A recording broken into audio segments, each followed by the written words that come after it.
ये Valentine day आप कैसे मनाते हैं? क्या है इसमें? ये किसकी परंपरा है? ये कहां से खड़ा हुआ था?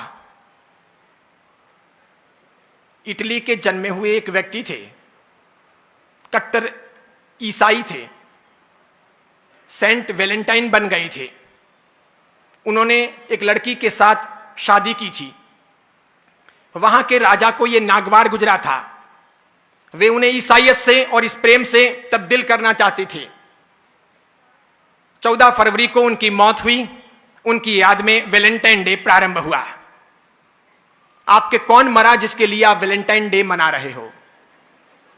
कौन सा इतिहास आपके घर में रचा गया कि जिसके लिए वैलेंटाइन डे मना रहे हो?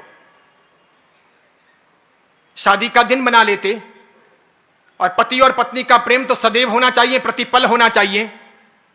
वो मात्र चमड़ी का नहीं होना चाहिए, वो दिल का होना चाहिए। हम सब चमड़ी के पुजारी हैं, इसलिए आप में से बैठे हुए लोग माफ करना, साधु हूं, जिन शासन का और आचार्य हूं, फिर भी बोल रहा हूं। हम सब चमड़ी पसंद करने वाले लोग हैं। हम सब खूबसूरती सिर्फ देखते हैं। हम नाक देखते हैं, होठ देखते हैं, आंखें देखते हैं, उसकी स्टाइल देखते हैं, उसकी अदाएं देखते हैं, उसकी कमर देखते हैं, उसके गाल और नाक नक्श देखते हैं और दीवाने बनते हैं। हम बेहुदे गंदे लोग हैं और इसीलिए हम वहीं पर अटके हैं। और इसीलिए हमारे प्यार का तकाजा, प्यार का अर्थ, प्यार का रूप भी सिर्फ चमड़ी तक सीमित है।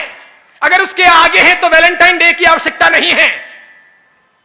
मेरे बाप भी प्यार करते थे मेरी मां से, और मेरी मां भी प्यार करती थी मेरे पिता से।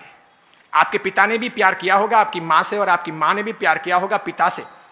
जरूर उनके वहां पर उस समय उस रूम को सजाने के लिए गुलाब के फूल नहीं रहे होंगे, कोई रूम स्प्रे या बॉडी स्प्रे नहीं रहा होगा, वो टब नहीं रहे होंगे कि साथ में बात कर सकें। इसके सिवाय अन्य अन्य प्रकार के संसाधन नहीं रहे होंगे, वो स्नो, शैम्पू, वो खूबसूरती के अन्य अंदाज नहीं रहे होंगे। तरबी जीवन की पवित्रता रही होगी, समर्पण का भाव रहा होगा, वो अर्धांगिनी का रूप रहा होगा, वो गहरी आत्मीयता रही होगी, वो दिल रहा होगा, वो प्यार रहा होगा, वो घनिष्ठता रही होगी।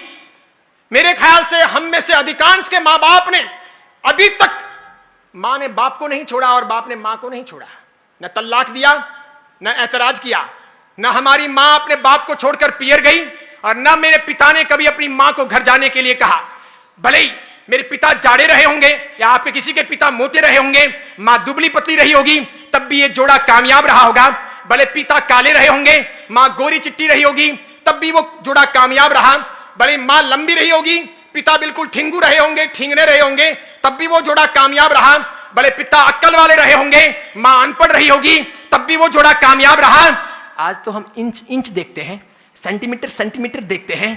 आज हम देखते हैं कि उसकी आंखें बराबर नहीं है, उसके होठ बराबर नहीं है, वो बोलती है तो वो यूं यूं बोलती है, या फिर वो जो है ना वो देखता है तो बार बार यूं यूं देखता है, इसलिए मुझे ऐसा पसंद नहीं है। अरे डूब मरो चुल्लू भर पानी लेकर हाथ में कि हम चमड़ी के पुजारी हैं। हम दिल कब तलाशेंगे, हम अच्छी व्यवस्थाएं कब खड़ी करेंगे, हम संस्कारों की चिंता कब करेंगे, एक अच्छी इंसानियत के तौर पर इस दुनिया में ज्ञान का दिया कब जलाएंगे। अरे सब साधु तो बन नहीं सकते ये मैं मानता हूं, सब साध्वियां हो नहीं सकती ये मैं मानता हूं। शादी करना आवश्यकता है जिंदगी की।